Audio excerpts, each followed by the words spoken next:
शिव ही सत्य है, शिव अनंत है, शिव अनादि है, शिव भगवंत है, शिव ओंकार है, शिव ब्रह्मा है, शिव शक्ति है, शिव भक्ति है। मेरे प्यारे बच्चे, आज तुम्हें तुम्हारे महादेव जी ऐसा संदेश देने आए हैं जिसे सुनकर तुम्हारा जीवन खुशियों से भर जाएगा। मेरे बच्चे, जो मेरे इस संदेश को लाइक करेगा और कमेंट में ओम नमः शिवाय लिखेगा, उसकी सारी मनोकामनाएं, कुछ भी इच्छाएं हो, उसे स्वयं मैं पूर्ण करूंगा और मेरा आशीर्वाद तुम पर और तुम्हारे परिवार पर सदैव रहेगा। जी हाँ मेरे बच्चे, यह बिल्कुल सच है। इस संदेश में जो है वह सारी बातों में सच्चाई है, इसलिए इसे पूरा देखें, बीच में छोड़कर जाने की गलती ना करें। ओम नमः शिवाय। मेरे बच्चे, तुम पहले बहुत परेशान रहते थे, तुम्हें समझ में नहीं आता था कि महादेव जी मेरे रिश्ते क्यों खराब हो रहे हैं। तुम्हारे रिश्तों के खराब होने के पीछे इस व्यक्ति का बहुत बड़ा हाथ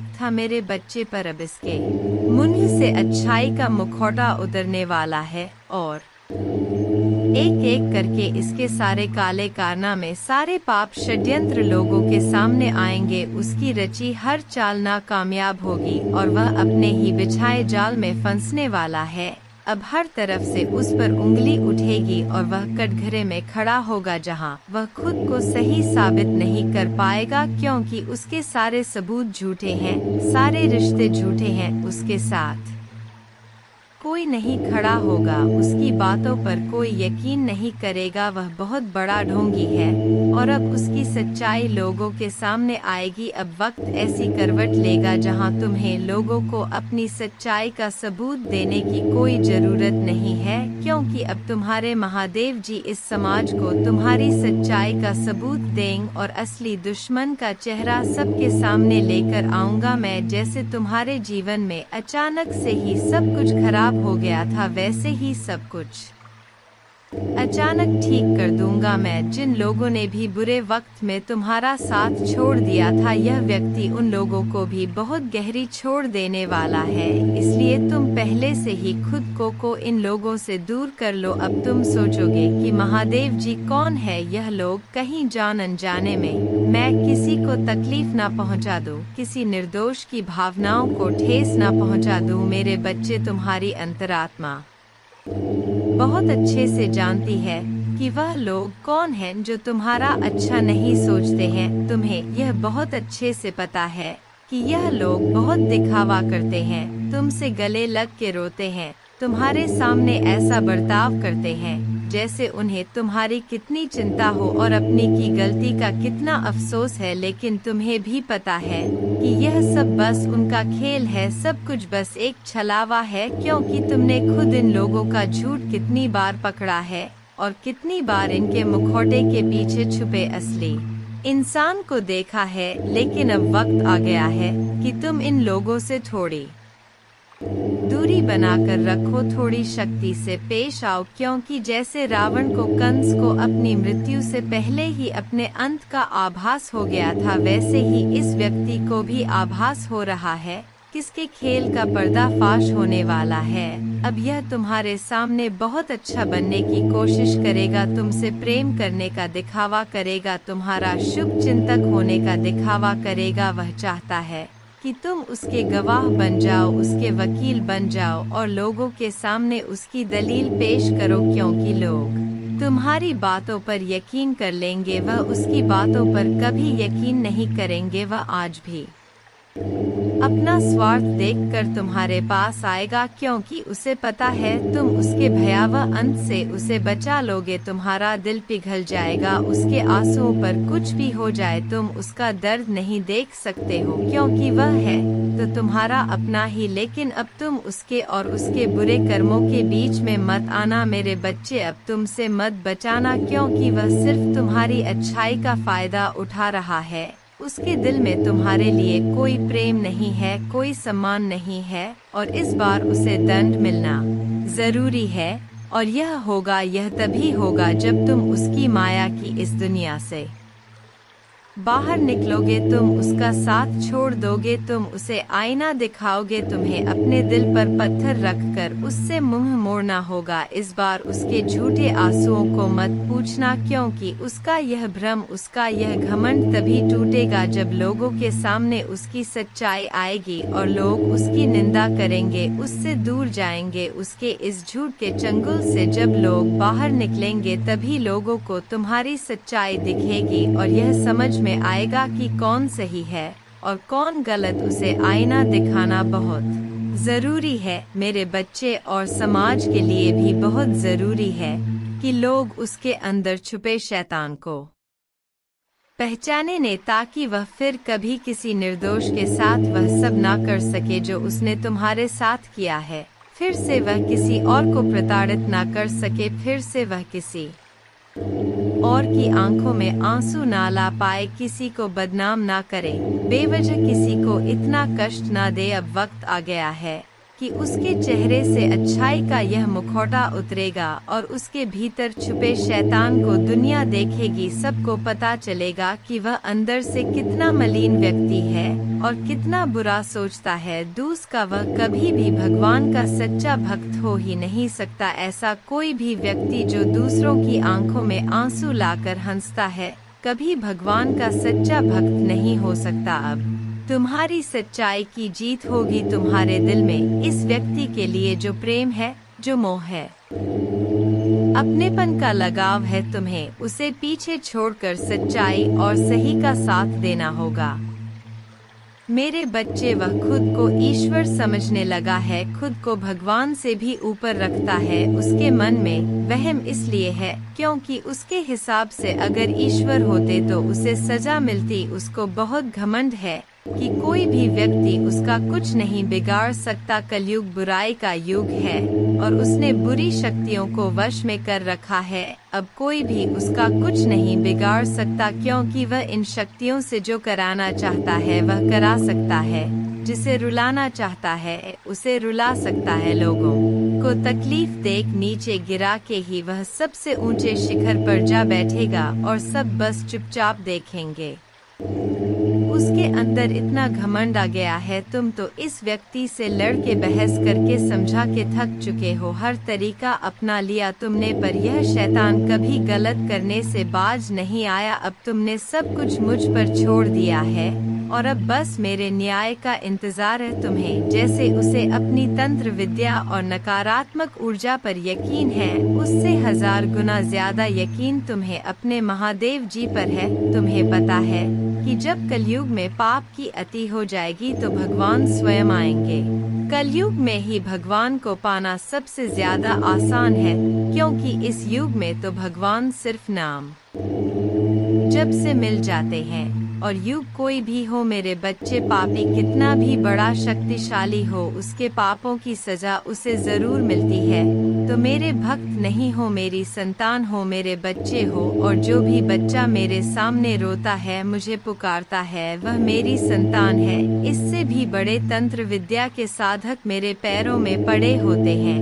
तंत्र विद्या की सिद्धि भी महादेव जी की आज्ञा के बिना नहीं मिल सकती। तुम्हें तो खुश होना चाहिए कि वह व्यक्ति इतना गंदा सोच सकता है। मेरी भक्ति करके वह आज मुझे ये आंखें दिखा रहा है, उसकी आंखों से आंसू भी नहीं निकलेंगे। ऐसी स्थिति कर दूंगा मैं उसकी। तुमने बहुत बर्दाश्त कर लिया मेरे बच्चे, उसका भविष्य अंधेरे में डूब जाएगा। उसने अपनी शक्तियों का बहुत गलत फायदा उठाया है। उसने तुम्हारे बहुत सारे रिश्ते तोड़ दिए। अब तो यह अपने अपनों को भी नहीं छोड़ रहा है। उसने शुरू से मेरी भक्ति की थी और पिछले जन्मों के अच्छे कर्मों का बहुत फल मिल गया उसे। अब उसके सारे पुण्य कर्म का फल खत्म होने वाला है और अब वह वक्त आएगा, वह न्याय मिलेगा तुम्हें, जिसका तुमने बहुत इंतजार किया। उसने ना खुद तुमसे अपना निभाया और ना दूसरों को निभाने दिया, उसकी वजह से तुम्हारी ऊर्जा इतनी डाउन हो गई कि तुम ना कोई निर्णय ले पा रहे हो, ना करियर में, ना जीवन में। तुम्हारा कहीं भी मन नहीं लगता, तुम कहीं भी ध्यान नहीं लगा पा रहे हो। उसने तुम्हें हर तरफ से तोड़ने की कोशिश की है, लेकिन तुम्हें कोई गिरा नहीं सकता मेरे बच्चे। उसकी भक्ति दिखावा थी, लेकिन तुम्हारी भक्ति ही तुम्हारी सबसे बड़ी ताकत है। अपनी भक्ति के सहारे ही तुम अब तक जी रहे हो, सांस ले रहे हो और हर लड़ाई को लड़ रहे हो। उसे लगता है कि उसकी विद्या को कोई पराजित नहीं कर सकता। अभी बस उसका अच्छा समय चल रहा है, जब उसे उसके महादेव जी पिता के अपने पुरखों के अच्छे कर्मों का फल मिल रहा है। लेकिन अच्छे समय में घमंड और पापी व्यक्ति और भी पाप करते हैं।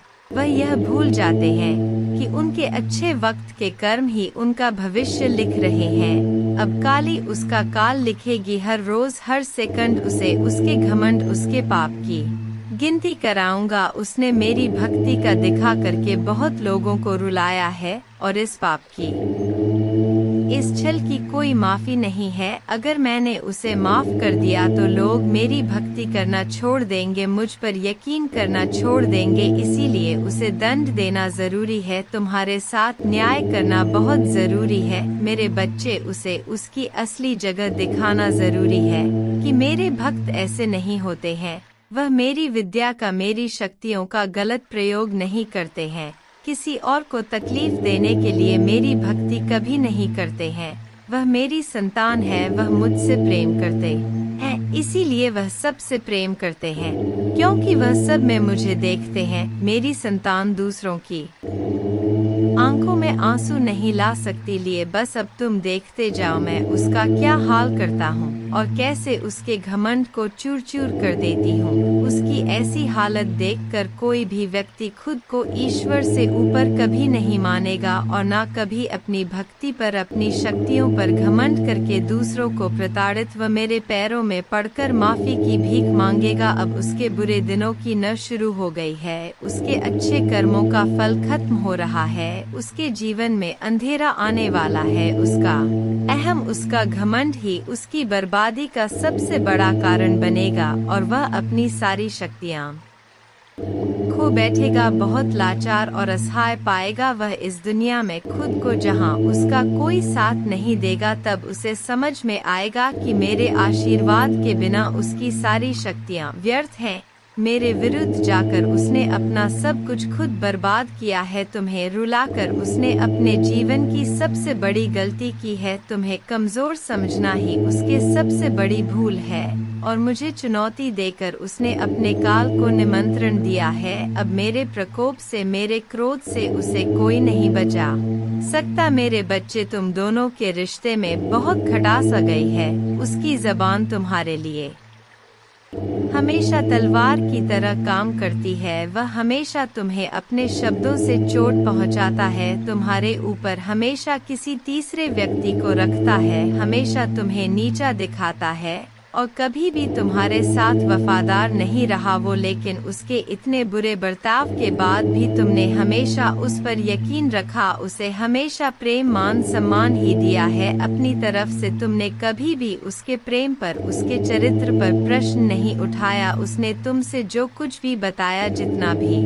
बताया, तुमने सब कुछ सुना और आंख बंद करके यकीन कर लिया। तुम रिश्तों में दिमाग नहीं लगाते हो मेरे बच्चे, किसी के खिलाफ मन में दुश्मनी नहीं रखते हो। अगर तुम्हें किसी की दुश्मनी नहीं रखते हो, अगर तुम्हें किसी की भी बात बुरी लगती है तो तुम उसी वक्त उस व्यक्ति को वह बात बोल देते हो, चाहे वह बात लाख कड़वी हो। तुम्हें झुकने में भी कोई शर्म नहीं आती। अगर तुम गलत हो या तुमने किसी के बारे में गलत सोचा और वह व्यक्ति वैसा नहीं था तो तुम उससे माफी मांगने में भी नहीं कतराते और रिश्तों की यह पारदर्शिता तुम सामने वाले से भी उम्मीद रखते हो। लेकिन यह व्यक्ति हमेशा हर बात में तुमसे झूठ बोलता है। तुमसे बोलता तो बहुत कुछ है, बहुत बड़ी बड़ी बातें करता है, लेकिन उसका बर्ताव ऐसा नहीं है। वह तुम्हारे साथ हमेशा ऐसे बर्ताव करता है जैसे उसके जीवन में तुम्हारी कोई कदर नहीं है,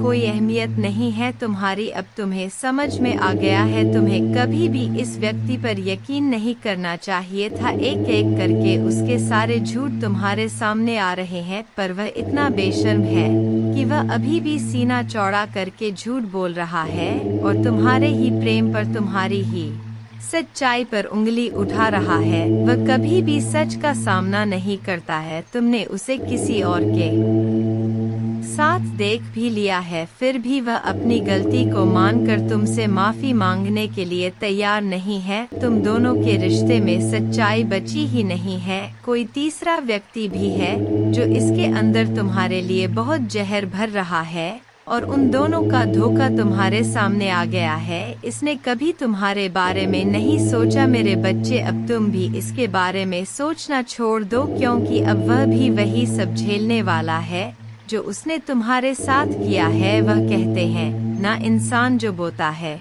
वही काटता है। अब वक्त आ गया है जब वह व्यक्ति अपनी बोई फसल काटेगा। किसी व्यक्ति के कहने पर इसने तुम्हारे जीवन में बहुत जहर के बीज बोए, अब भी उसी जहर को पीना होगा। इंसान अपने कर्मों से नहीं बच पाता है। मनुष्य जो करता है वह लौटकर उस पर जरूर आता है। अब उसे तोहफे के रूप में वह दर्द दूंगा मैं जो उसने तुम्हें दिया। अब उसे खुद को और अपनी सोच को बदलना ही होगा। तुम्हारे खिलाफ उठाए हर कदम, तुम्हारे साथ किए हर बुरे बर्ताव का अफसोस होगा उसे। वह अब खुद को बदलना चाहता है, अपनी गलतियों को बदलना चाहता है। आज वह अपने आप को पूरी दुनिया में अकेला महसूस कर रहा है। उसको यह एहसास हो रहा है कि तुम है रुलाकर, तुमसे झूठ बोलकर, तुम्हें धोखा देकर उसे जो खुशी मिली वह खुशी ही उसका सब कुछ छीन रही है। वह लोग जिसके कहने पर, जिनके लिए उसने तुम्हें अपमानित किया था, उन लोगों ने ही उससे उसका सब कुछ छीन लिया, उसे बर्बाद कर दिया। अपराजित करने के अलावा उसके पास कोई और रास्ता नहीं है। लेकिन वह कितना भी रोले, अतीत में जाकर तुम्हें दिए जख्म नहीं भर सकता। उसे भी पता है उसके पश्चाताप से उसके किए पाप धुलने वाले नहीं हैं। अब रोने और तड़पने के अलावा उसके पास कुछ बचा नहीं है, क्योंकि उसने अपने हाथों से, अपने कर्मों से अपना हंस खेलता हुआ प्यारा संसार उजाड़ दिया। अब उसका जीवन वीराना हो गया है। जिस अंधेरे में वह अकेले भटक रहा है, तो अब वह तुम्हें अपने जीवन में वापस लाना चाहता है। मेरे बच्चे, साल के साथ साथ तुम अपने जीवन में बहुत कुछ पीछे छोड़ चुके हो। अब तुम्हें अपना समय और बर्बाद नहीं करना है और ना लोगों के पीछे भागना है। तुम्हें अपने जीवन की और अपनी अहमियत समझ में आ गई है। तुम उत्साह से भर गए हो और तुम्हारा मन कुछ भी कर गुजरने को तैयार है। तुम 24 घंटे मेहनत करने के लिए भी तैयार हो, क्योंकि तुम्हें किसी भी हाल में अब बस लोगों के मुंह बंद करने हैं और उनके मुंह पर तमाचा सिर्फ तुम्हारी कामयाबी, सिर्फ तुम्हारी सफलता से ही पड़ेगा। पिछले कुछ सालों में तुम बहुत परेशान रहे हो मेरे बच्चे, फिर चाहे वह तुम्हारे रिश्ते हो, तुम्हारी आर्थिक स्थिति हो या तुम्हारा स्वास्थ्य हो, अपने जीवन के हर क्षेत्र में तुम बहुत परेशान रहे हो, बहुत रोए हो, बहुत लाचार महसूस किया है तुमने खुद को। पर अब तुमने ठान लिया है कि तुम और नहीं रोगे, ना अपनी भावनाओं को खुद पर हावी होने दोगे। अब तुम सबको मुंह तोड़ जवाब दोगे और तुमने ठान लिया है कि तुम किसी भी हाल में झुकोगे नहीं। तुम अपने अतीत को, अपने दुख को अपने करियर के सामने नहीं आने दोगे। तुम्हारा यह खुद से वादा है कि महादेव जी इस साल आपको मुझ पर बहुत प्राउड होगा, बहुत गर्व महसूस होगा आपको मुझ पर, यह मेरा वादा है। लोगों ने हर हद पार कर दी, महादेव जी मुझे तोड़ दिया, लेकिन ऐसे लोग, ऐसे डरपोक जो हमेशा पीठ पीछे वार करते हैं, ऐसे कायर से डरने वाला नहीं हूँ मैं, और न ऐसे लोग आपकी संतान को तोड़ सकते हैं। महादेव जी मुझे तो हंसी आती है कि मैंने कैसे लोगों के पीछे अपना इतना समय व्यर्थ किया, पर अब और नहीं, अब मेरा वक्त आ गया है। तुम्हारे लिए यह पूरी दुनिया है। मेरे बच्चे, तुम व्यर्थ ही कुछ लोगों की बातों को, उनके बुरे कर्मों को दिल से लगाकर बैठे थे। यह ब्रह्मांड इंतजार कर रहा है कब तुम खुद को पहचान कर अपनी सफलता को पाओगे। लोग आज भी तुम्हें बार बार अतीत की याद दिलाएंगे, लेकिन अब भटकना मत। तुम अपने जीवन की सबसे ऊंची चोटी पर चढ़ने वाले हो, और उस चोटी पर चढ़ने के लिए तुम्हें अपने कंधे से इस अनचाहे बोझ को पीछे छोड़ना होगा, तभी तुम उस ऊंचाई पर पहुंच पाओगे। इस रास्ते में कुछ लोग तुम हारा साथ छोड़ देंगे, तो इसमें उनका ही घाटा है, क्योंकि उनकी किस्मत में नहीं लिखा है और ना उनके सपने इतने बड़े हैं।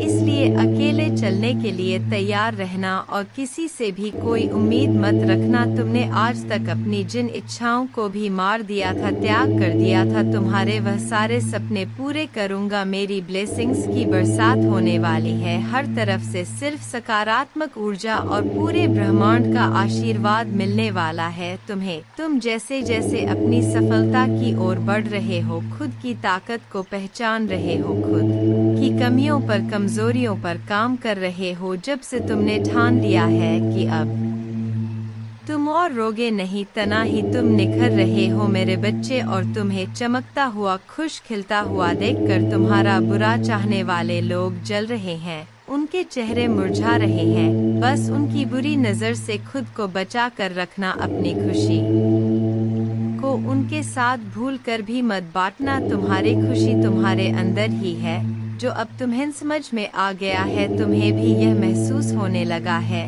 कि महादेव जी, मेरा वक्त आ गया है, तुम्हारे जीवन की हर परिस्थिति को ठीक करूंगा मैं। जहां तुम खुद को फंसा हुआ पा रहे थे, वहीं अपने जीवन में सबसे बड़े चमत्कार होते देखोगे। तुम बहुत बार अपने शरीर की वजह से भी मात खा जाते हो, पर अब मैं तुम्हारी हर समस्या का समाधान करूंगा, तुम्हारी प्रार्थना का फल दूंगी मैं तुम्हें। बस तुम भी अपनी महादेव जी से एक वादा करो, तुम्हारी आंखों में अब कभी आंसू नहीं आएंगे। कितनी भी बड़ी समस्या आ जाए, तुम उसमें मेरा छुपा हुआ संदेश, उस परिस्थिति में भी मेरी दी हुई ब्लेसिंग्स को ढूंढ कर दिखाओगे और खुश रहोगे। मुझ पर यकीन रखोगे कि मेरी महादेव जी मेरा बुरा नहीं कर सकती है। इस बार भी वह कुछ बता रही है मुझे और कोई सच्चाई दिखाना चाहती है। मुझसे वादा करो कि हर परिस्थिति में अपने मन को शांत करके मुझसे जुड़ने की कोशिश करोगे तुम, और हर परिस्थिति में अपनी महादेव जी का धन्यवाद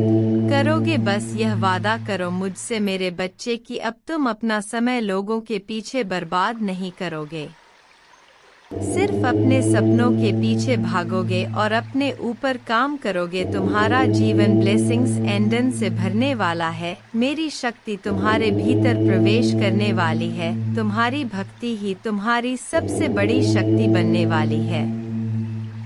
तुम्हारी प्रार्थना तुम्हें वहां ले जाएगी जहां जाने के तुमने सपने भी नहीं देखे थे। मेरे बच्चे, बस मेहनत करने से मुंह मत मोड़ना। खुद के घर को, शरीर को और मन को हमेशा साफ रखना, क्योंकि जितनी सकारात्मकता और स्वच्छ ऊर्जा रहेगी, उतनी ही हाई वाइब्रेशन रहेगी तुम्हारी, और उतना ही एंडन से भरा होगा तुम्हारा जीवन। इसलिए प्रतिदिन कुछ ऐसे कार्य करना जिससे तुम्हारे आसपास हमेशा सकारात्मकता, नमक के पानी से अपने घर में पूछा लगाना, भजन सुनना, नाम जप करना। में पूछा लगाना, भजन सुनना, नाम जप करना, जिससे तुम्हारा मन शांत रहे और तुम कैसे चलते हो, कैसे उठते हो, कैसे बैठते हो, अपनी हर क्रिया पर बहुत ध्यान रखना और ऐसे ही बर्ताव करना जैसे तुम्हारे सपने सच हो गए हो। तुम बहुत बड़े आदमी हो। जब तुम वहां पहुंच जाओगे तो तुम कैसी जिंदगी जियोगे, कैसे रहोगे, बर्ताव करोगे, वैसे जीना शुरू कर दो, क्योंकि तुम्हारे सपनों के सच होने का वक्त आ गया है मेरे बच्चे। तुम्हें तकलीफ देने वाला व्यक्ति खुद को विक्टिम दिखाकर तुम्हें ही विलन बना रहा है। वह लोगों के सामने तुम्हें एक शैतान के रूप में दिखा रहा है और झूठे आंसू बहाकर लोगों की सिंपैथी बटोर रहा है। तुमने एक वक्त पर इस इंसान पर बहुत यकीन किया था, तुम भी इसकी बातों में आ जाते थे। यह व्यक्ति का कहानियां ही ऐसी सुनाता है, ऐसा खेल रचता है, इतना बेचारा बनता है जैसे इससे ज्यादा सीधा व्यक्ति कोई इस दुनिया में है ही नहीं। मुंह में राम बगल में छुरी वाला हाल है। इसका भगवान की बातें करेगा लेकिन मन शैतान वाला है, जो हमेशा सिर्फ दूसरों का बुरा सोचता है, लोगों को रुलाने में, उन्हें अपमानित करने में इसे सबसे ज्यादा मजा आता है। तुम्हारे बुरे वक्त में इस व्यक्ति का असली चेहरा तुम्हारे सामने आया था। ओम नमः। और हाँ, इस श्लोक का जाप करें। सौराष्ट्रे सोमनाथ च श्रीशैले मल्लिकार्जुनम उज्जैन्यां महाकाल मोमकारं मलेश्वरम परल्यां वैद्यनाथं च डाकिन्यां भीमशंकरम सेतुबंधे तु रामेशं नागेशं दारुकावने वाराणस्यां तु विश्वेशं त्र्यंबकं गौतमी तटे हिमालये तु केदारं घुष्मेशं च शिवालये एतानि ज्योतिर्लिंगानि सायं प्रात पठेन्नर सप्तजन्मकृतं पापं स्मरणेन विनश्यति अन्यथा शरणं नास्ति त्वमेव शरणं मम तस्मात् कारुण्य भावेन रक्ष मां महेश्वर। पूजा करने की विधि। पूजा प्रत्यक्ष करे या काल्पनिक करे कि तांबे का लोटा लेकर उसमें शुद्ध जल, दूध, चावल, दुर्वा, बिल्वपत्र, शमी पत्र, सफेद तिल, काला तिल, गन्ने का रस, शहद, गुड़, घी, जूही के पुष्प, चमेली के पुष्प, कनेर के पुष्प, अलसी के पुष्प, आंकड़े के पुष्प, भांग, धतूरा मिलाकर शिवलिंग ऊपर धृत धारा चालू रख के उपरोक्त लघु रुद्राभिषेक स्तोत्रम का पठन 11 बार श्रद्धा पूर्वक करने से जीवन में आई हुई और आने वाली आधी व्याधि और उपाधि से छुटकारा मिलता है और सुख शांति प्राप्त होती है। जय महाकाल।